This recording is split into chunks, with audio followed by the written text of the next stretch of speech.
Jasso. No löytyykö sitten vastaavasti sopivaa poliisikoiraa, joka tulee meitin autoon ja ottaa sun paikkasi ja osaa ajaa kanssa? Eikö kun ne luultavasti pistää sut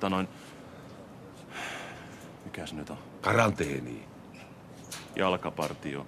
Joo. No joo, on aikoihin eletty. Koirat ajelee hienosti autolla ja miehet kävelee.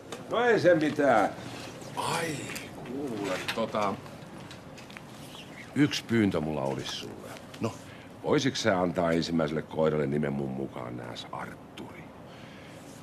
mä oon kuullut, että kaikki talon koirat nimetään tästä lähtien sisäasiainministeriön korkeiden virkamiesten mukaan. Älä helvetissä. No, se on joku uusi kunniamerkki tai sillä. Se menee puolueiden voimasuhteiden mukaan. Joo.